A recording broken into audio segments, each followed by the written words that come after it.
This episode is supported by Alternative Design, an original podcast from Kimball International.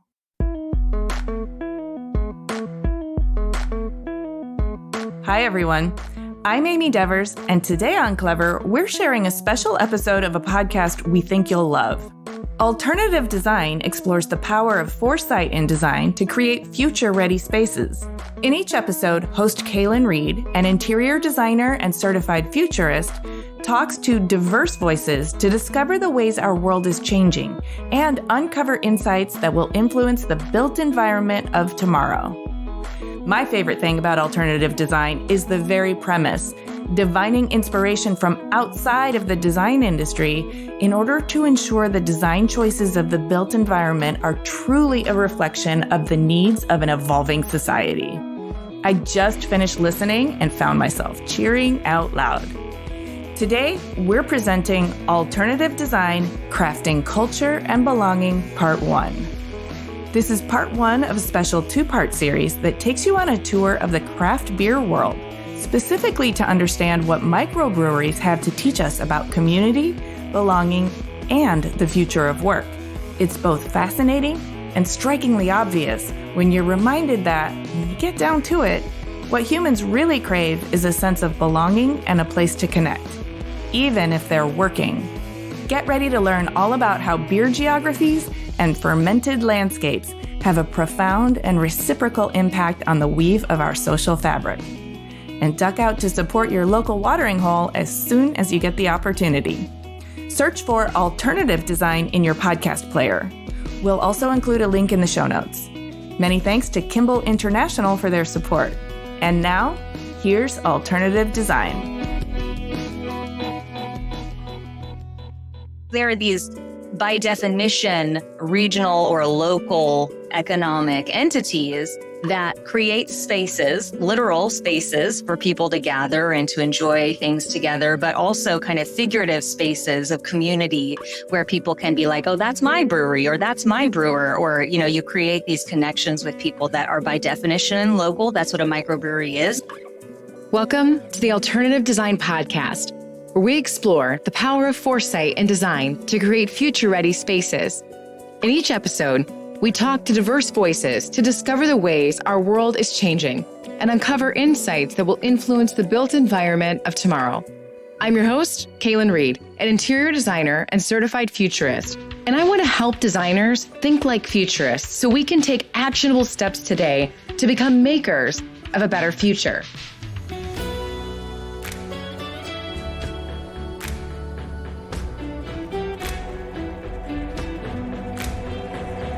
It's an unspoken feeling when you step into a craft brewery that draws you in to enjoy a delicious draft pour with your friends and family. But this isn't just about beer. It's about how microbreweries foster a sense of community and belonging. In this special 2-part episode of the Alternative Design Podcast, we're taking a tour of the craft beer world, starting with my local brewery, Ferndale Project. This tap room isn't just serving up incredible IPAs. It's also a place where many people say they belong. We'll make some interesting connections between microbreweries and the workplace by exploring how the shared ideas of craft, community, and culture can elevate our sense of belonging.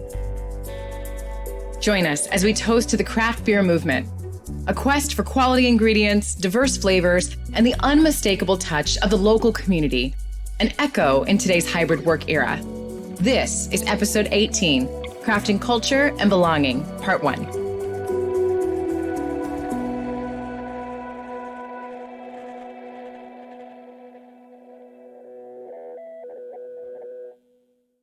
Picture it, a vibrant up-and-coming city, a busy street.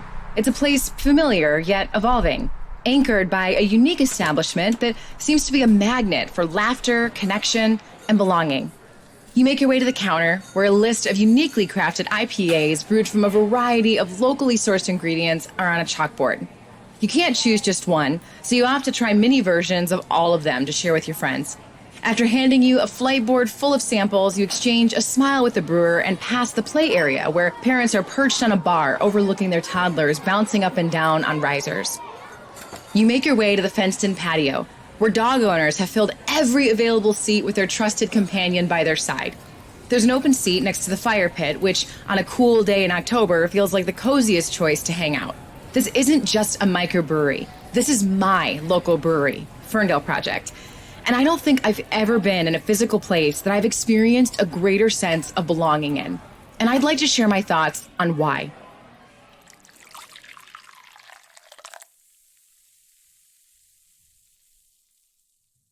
So humanity has been utilizing this particular tool, this processing tool of fermentation for a very long time. People think of the obvious ones like beer or wine or something like this, but all kinds of other products are also fermented, which is a kind of way of changing or transforming different products into something else. This is Colleen Myles. She's an associate professor at Texas State University. She's also a cultural geographer and a political ecologist and happens to specialize in beer geographies. The idea is that human society has been able to flourish because we're able to create more reliable and tasty and healthy, safe food products, fermentation being a part of that. And that flourishing can come in the way of developing intellectual pursuits, can be spiritual development, can be artistic pursuits that we can pursue after we've kind of created a more stable caloric baseline, right? And then on top of that, if you get into fermented things, there's that kind of psychotropic element to it as well, where people can be more creative or be more open to connections or things like this. So that's kind of the long-term look at it. So essentially, beer has been making us more productive for thousands of years. In the shorter term, breweries are integral parts of communities. There are these, by definition, regional or local economic entities that create spaces, literal spaces for people to gather and to enjoy things together, but also kind of figurative spaces of community where people can be like, oh, that's my brewery or that's my brewer. Or, you create these connections with people that are by definition local. That's what a microbrewery is that it's at a reduced scale. Okay, so how do we go from these historic pubs to your hipster microbrewery down the street? After the prohibition of the 1920s, there became a handful of really large brewing companies that dominated the market. Beer became mass-produced and the industry consolidated. That's until the 1960s, when a young Fritz Maytag decided to purchase the then failing Anchor Brewing Company in San Francisco. After purchasing the company, a wave of creditors created a need to make money real fast. So Fritz devised a new strategy to bolster beer sales. He was going to make the beer better. Higher quality ingredients, unique styles, and more options. Not so unlike what our hybrid work friends are wanting right now. Craft beer enthusiasts revolted against homogeny and mass production. Employees are revolting against return to office mandates and are wanting instead to feel like they belong. And so for whatever, drivers that might get you to latch on to one particular brewery or one particular set of breweries, it's like there is that sense of belonging. There's that sense of connection. And I think part of that is related to this fermentation, this craftsmanship or craftspersonship that goes on. And the act of that catalytic change, that material transformation that occurs, I think is compelling to people. Because if you just had in front of you some hops and some grain and some yeast and some water, that's not valuable to you. But when you put all those things together and transform them into beer, it is something that's valuable to you. So just like how beer is crafted from a variety of non-local ingredients to create something unique, workplaces have a number of employees from diverse backgrounds and locations that need to be brewed together. Perhaps in a headquarters or in a local office space. But it's more than just putting a bunch of people in a room and saying, here, you belong now. No one wants hop tea. But the magic is in the crafting, the alchemy of what happens when you introduce meaning, something people can get behind. Purpose is a catalyst for belonging.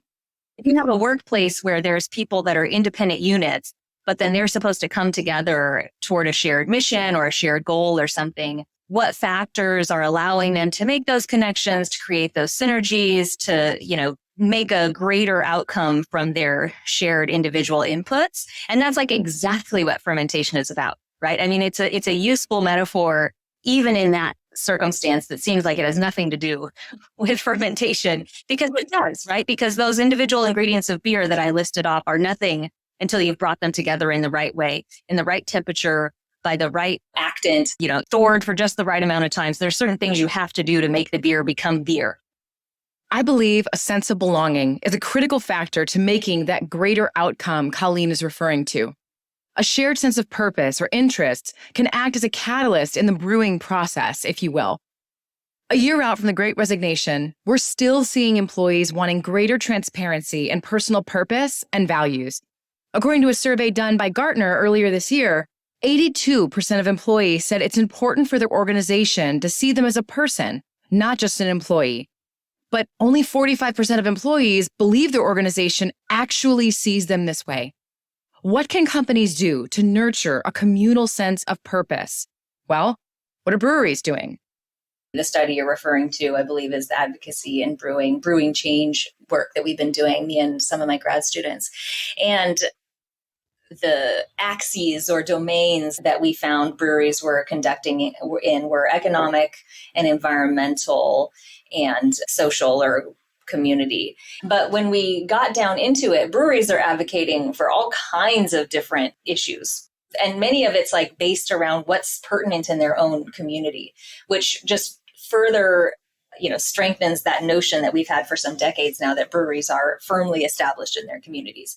There are breweries hosting events of a variety of kinds, raising funds or allowing other groups to come in and use the space because people are aware of these spaces and they like to go to them and they're well designed. So even just granting access to those spaces to do other activities is a function that they can serve. I know for my local brewery, Ferndale Project, they're constantly rallying behind local causes by opening their doors and hosting events like pet shelter adoption days, drag queen bingo, pop-up exhibits, and more. There are tons of opportunities for people to get involved and create organic connections. I can't tell you how many times we've brought our dog Barry and inevitably had a conversation with another dog owner who's also rescued. As a designer, you have the power to design spaces that lend themselves to these kinds of organic connections that will lead to belonging. We'll get more into that in part 2. But after the break, why third places like breweries are competing with the office and your home. This past spring, Kimball International held its first inaugural Futurist event, where we invited a cohort of designers ranging in experience, discipline, and location to join us in Detroit for a foresight workshop on the future of belonging in design.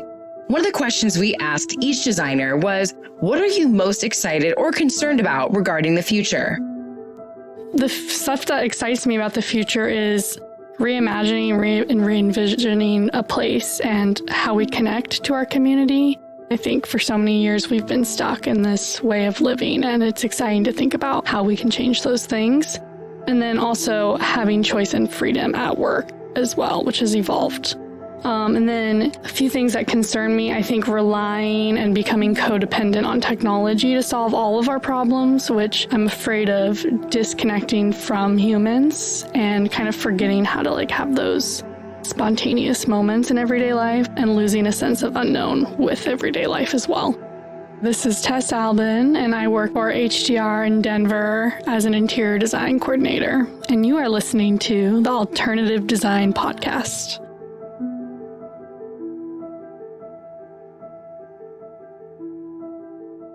According to the mid-year survey conducted by the Craft Brewers Association, beer sales are actually down 2 to 3%, which came as a shock considering the craft beer industry has been booming for years. But here's the interesting thing. Microbreweries didn't experience the same decline. In fact, their profit numbers went up. This suggests a bright spot in the data, an enthusiasm for in-person taproom experiences. Now, if we pivot back to the workplace, there's this constant concern about creating value for the in-person experience at the office. We've evolved from ping pong tables and free lunches to some organizations offering free childcare and even personal financial lending. But at this point, there's a miscommunication between employers and employees on what the actual value of physically being in the office is.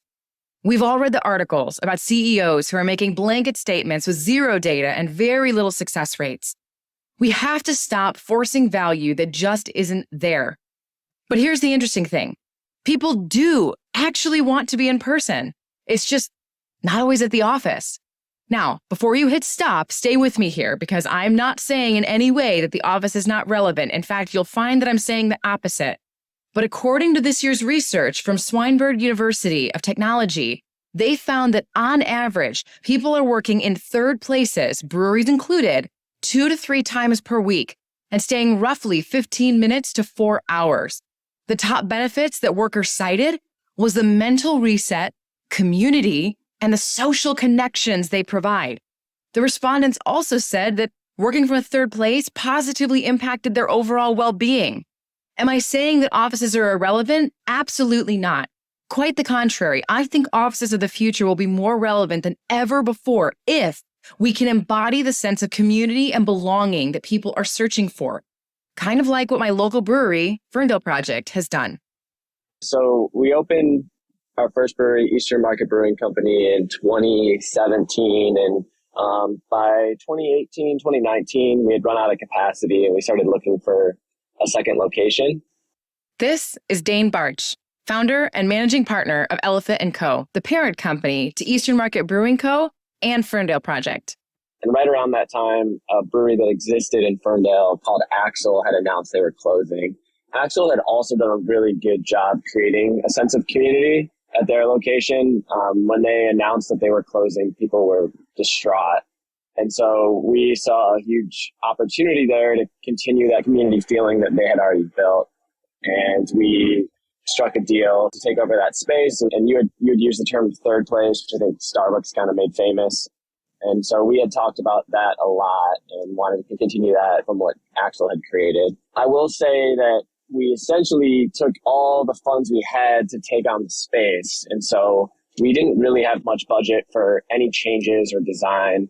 And I think that was a blessing and a curse. At the time, I think the fact that we didn't have the funds to renovate the space right off the bat gave us some time to find out who we were and develop that concept. When it came time to renovate the space and make it feel like it was truly Ferndale Project, we had a really good idea. In our next episode, we'll discuss the unexpected benefit of not being able to design the brewery right away. Dayne will explain how waiting to explore their internal culture and connecting with the community of Ferndale allowed them to truly design a place to belong. So be sure to check out part 2. Another thing I talk about a lot is that as the world grows and becomes more interconnected, we have millions of decisions that we make every single day. And that's why things like Amazon take off and there's a place for Amazon, and I use Amazon almost every day. But that doesn't, I still have this bucket of emotional connection that I want to use. And that's where craft breweries, craft distilleries, local wineries can come in and play a part in people's decision making. In an era of digital convenience and globalization, craft breweries remind us that these places hold a unique role in fulfilling our desire for an emotional connection and acting as a hub for the local community. So before I opened the breweries, I lived in England, and I grew up in Ann Arbor and moved back home to start a family. But my favorite thing about England was the pub scene. When we'd move to a new neighborhood, we just go to the local pub and we get to know people and get to understand what that neighborhood is about. And whenever we went around London, we'd always visit the pubs. And so when I came, I had no interest or experience in craft beer before moving home or before opening Eastern Market Brewing Company, but I really missed that pub scene. And I realized moving here that craft beer is kind of the closest thing you have to that. Scholars have actually studied this reciprocal influence that breweries have on their communities. This really fascinating topic is one that Colleen has explored in depth, and she's even coined a term for it, fermented landscapes. This concept suggests that breweries and wineries can have a profound impact on the social fabric of a community, much like the traditional pubs Dayne mentioned in England. The idea that I've been fermenting with my fermented landscapes is that there's like a literal process of fermentation that we might talk about.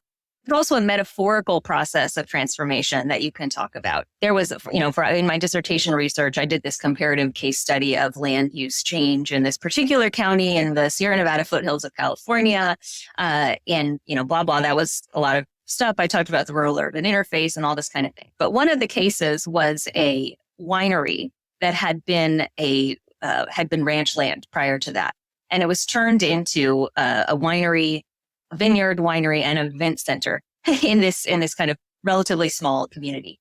And people really, they thought it was great. They were like, okay, now we have a value added product. We have a place we can go. We have all of these things in it. So it transformed the community in addition to transforming those grapes into wine. But there's more to the story on why breweries are being so intentional about community building. You might think they're altruistic and being like, I'm going to forge connections in my community. And maybe that is part of it. But also there's sort of a economic driver behind why they need to have a consumer base.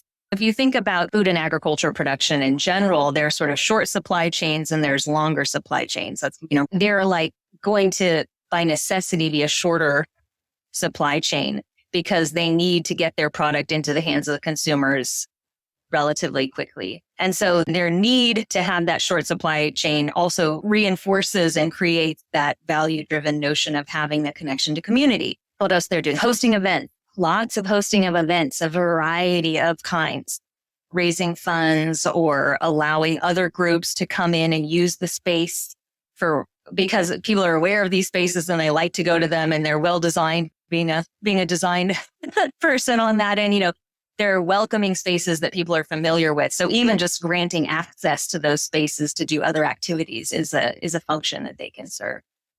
There's a case to be made for companies having stronger connections with their communities. In an upcoming episode, I'll dive deeper into this topic and feature Mason Studio, an architecture firm in Toronto that has embraced their community by offering publicly accessible amenities like a coffee shop, a library, and even childcare. However, I'd like to highlight a significant shift that I believe will impact the future of the office. I recently came across an article in Bloomberg discussing the concept of work resorts. These are offices that are designed to be more than just places of work, with features like restaurants, art galleries, and cafes that make them attractive destinations for not only employees, but also the general public. Meanwhile, we're witnessing a trend of large companies in major markets moving out of glass skyscrapers and business districts and relocating to smaller mixed-use environments. In our own industry, we're also seeing this shift with many furniture manufacturers, us included, moving to Fulton Market. It seems that there's a growing demand for a better work-life balance, and it's manifesting in the built environment as companies seek out locally inspired areas that blend work and leisure pretty seamlessly. The sense of belonging is subjective, but there seems to be a perceived value in spaces that possess a more unique character. So the question is, do people feel a stronger sense of belonging when the local community is intertwined with the office experience? Honestly, I didn't know much about the Ferndale community. I loved going to restaurants there, and I've always heard good things, but I didn't know much until we actually acquired the space. And so those 2 years before the remodel really allowed us to get to know the community there and think about the design and what we wanted the space to look like. And a lot of it was in response to what our consumers wanted. The other thing that was a huge advantage to us is we have this membership program, Mup Club. We have a lot of folks that are all types of people. They're Detroiters, they're craft beer enthusiasts, and they had been to Axel many times. So it's just simple as putting out a survey and saying, like, what do you want to see here? What did you like? What did you not like? And that was huge. While we are seeing signals of companies downsizing in primary markets due to hybrid work and maybe even due to the influence of that perceived value we just mentioned, there are a lot of companies that aren't downsizing at all. No matter where you're located, though, belonging is deeply rooted in place. So maybe the future workplace looks like companies breaking away from the traditionally isolated office to a more community-oriented space. This is particularly important in the midst of not only hybrid work, but potentially as companies may become more decentralized. And forming ties with your local community can be as easy as asking them what they need. One of the biggest pieces of feedback we got, and it was a small minority, but it was very vocal, is that it was not ADA compliant. And so I guess they were ADA compliant in the sense of standards, but people in wheelchairs did not feel comfortable at that space based on how the patio was set. And so they met every specification that the city of Ferndale required, but they still just didn't feel a sense of belonging in that space. And so the first thing we did was remove all the gravel from the patio and replace it with bricks. And that just went a long way with those that need accessible seating. And part of it was because the inside was ADA compliant, but everyone goes to Ferndale Project for the patio. And so if you're going to have a space that has a patio that's known for it, make sure that it's available to everyone if you have the ability to do that. Inclusive design is clearly connected to belonging. And we'll be talking more about that and how exactly to create spaces that foster connection in our next episode. But if you'd like to learn more about going above and beyond the ADA guidelines to offer more inclusive experiences, scroll back in our episode lineup and listen to episode 12, Beyond Access. But I think what Ferndale Project is also teaching us is the importance of co-creation. They actively engaged the community and gave the community of Ferndale a voice in the design process. By involving people in the creation of a space, it allows them to have a sense of ownership and pride. When individuals contribute their ideas and expertise, they feel like they truly belong in that space. We didn't design a space and then the community came to that space.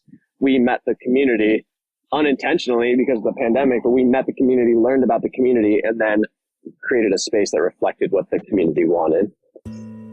There's something about the small scale of localism and its perceived connection to a sense of belonging, a feeling of authenticity. It makes sense that microbreweries are associated with belonging because they directly reflect the community that surrounds them.